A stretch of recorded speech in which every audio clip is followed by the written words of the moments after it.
নমস্কার বন্ধুরা, অরিত্রিস কিচেনে আরও একটা নতুন ভিডিওতে আপনাদের সকলকে স্বাগত জানাই। চলে এসেছি আরও একটা নতুন রেসিপি নিয়ে। আজকে যে রেসিপিটি আপনাদের সঙ্গে শেয়ার করব সেটা হচ্ছে বাংলাদেশের আগেকার মানুষরা খুবই খেয়ে থাকতো মোচার চনকান্ন। এই মোচার চনকান্ন রেসিপিটি ঘরোয়া জিনিসপত্র দিয়েই হয়ে যায় এবং খেতে লাগে অতুলনীয়। এই মোচার চনকান্ন রেসিপিটা আমি কি করে বানাই সবটাই আপনাদের সঙ্গে তুলে ধরবো। মোচার এই চনকান্ন বলার না কারণ হচ্ছে এতে অন্ন ব্যবহার করা হয়, আসলে চালের ব্যবহার থাকবে, তাই জন্য একে মোচার চনকান্ন বলে। তাহলে ভিডিওটা স্কিপ না করে পুরোটা দেখবেন। ভিডিও যদি ভালো লাগে অবশ্যই লাইক, কমেন্ট এবং প্রচুর প্রচুর শেয়ার করে দেবেন। আর নতুন বন্ধুরা প্লিজ চ্যানেলটিকে সাবস্ক্রাইব করতে ভুলবেন না। পাশে থাকা বেল আইকনটি অবশ্যই প্রেস করে অল নোটিফিকেশন অন করে দেবেন, যাতে আমার সমস্ত রান্নার ভিডিওগুলো সবার প্রথমে আপনাদের কাছে পৌঁছে যায়। তাহলে চলুন মোচার চনকান্ন রেসিপিটি শুরু করা যাক। মোচা চনকান্ন করার জন্য আমরা এখানে মোচা কেটে পরিষ্কার করে ধুয়ে নিয়েছি। এবার মোচাটাকে আমরা প্রথমে সেদ্ধ করে নেব। তার জন্য এর মধ্যে আমরা পরিমাণ মতন জল দিয়ে দিলাম, আর এতে দিয়ে দেব পরিমাণ মতন লবণ, আর দিয়ে দেবো পরিমাণ মতন হলুদের গুঁড়ো। দিয়ে আমরা মোচাটাকে একটু ভাপিয়ে নেব।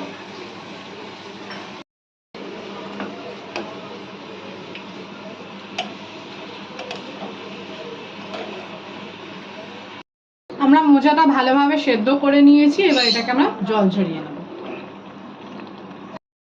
মোচার জল যতক্ষণ ঝরছে ততক্ষণ আমরা আর একটা কড়াই বসিয়ে নিয়েছি। কড়াইটা আমরা ভালো করে গরম করে নেবো, আর এতে ভেজে নেব গোবিন্দভোগ চাল। কড়াই আমার গরম হয়ে গেছে, এতে আমরা দিয়ে দিচ্ছি সাদা তেল, আর এতে দিয়ে দেবো সামান্য ঘি।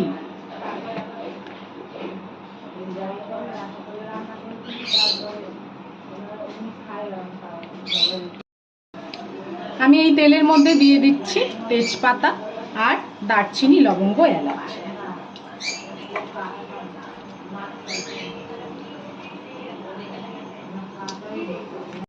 আর এর মধ্যে দিয়ে দিচ্ছি আমি গোবিন্দভোগ চাল। চালটাকে আমরা ভালো করে ভেজে নেব।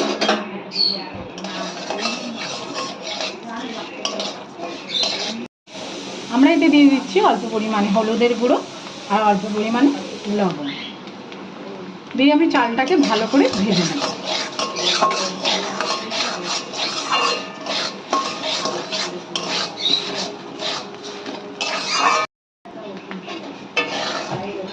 আমরা গোবিন্দভোগ চালটা ভালো করে ভেজে নিয়েছি। এটাকে এবার আমরা একটা পাত্রে তুলে নিচ্ছি।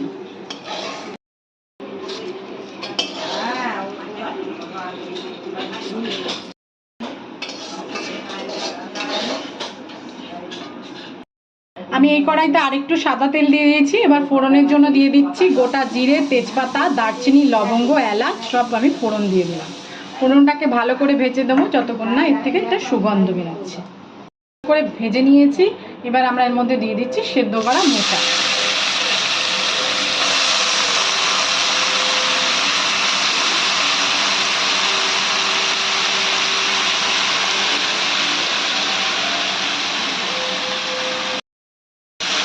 ফোড়নের সঙ্গে মোচাটাকে ভালো করে মিশিয়ে নেব।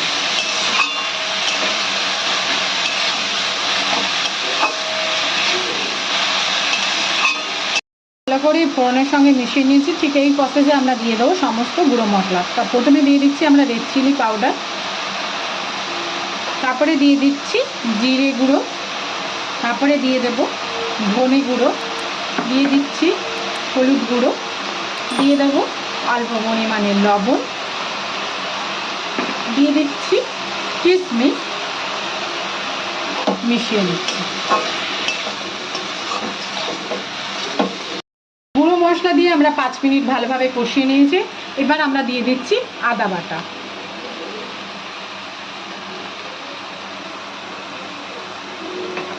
আদা বাটা দিয়ে ভালো করে মোচার সঙ্গে মিশিয়ে নিতে হবে।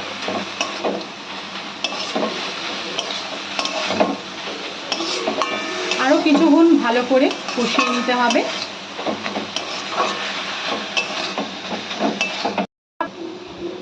মোচাটা আমরা ভালো করে কষিয়ে নিয়েছি। ঠিক এই সময় আমরা ভেজে রাখা গোবিন্দভোগ চালটা এর মধ্যে দিয়ে দেবো।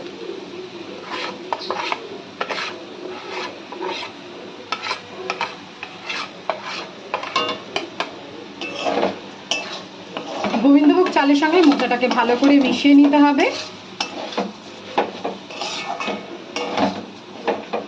কিছুক্ষণ কষিয়ে নিয়ে এর মধ্যে আমরা জল অ্যাড করে নেব।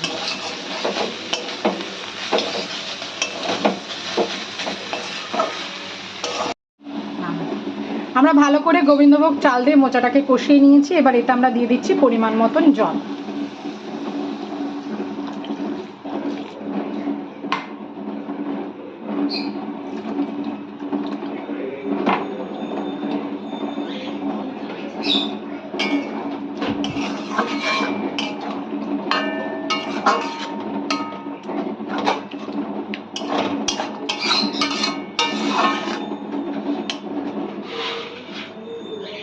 প্রায় 10-15 মিনিট ভালো করে আমরা এটাকে রান্না করে নেব, যাতে গোবিন্দভোগ চালটা সেদ্ধ হয়ে যায়।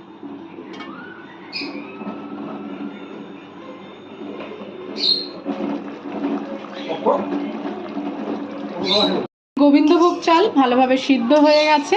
এবার এর মধ্যে আমরা দিয়ে দেবো পরিমাণ মতন মিষ্টি,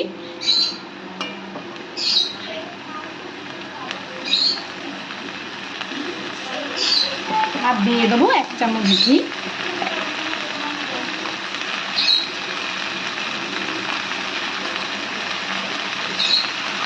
দিয়ে ভালো করে মিশিয়ে দেবো।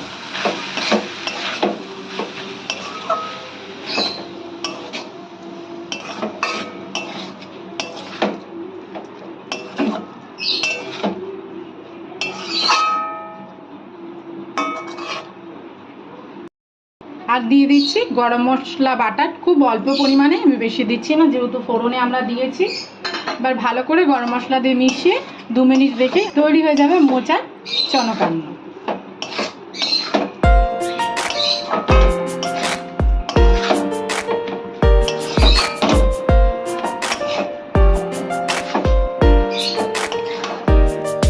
তৈরি হয়ে গেছে আমার মোচার চনকান্ন। এবার আমরা নামিয়ে ফেলছি।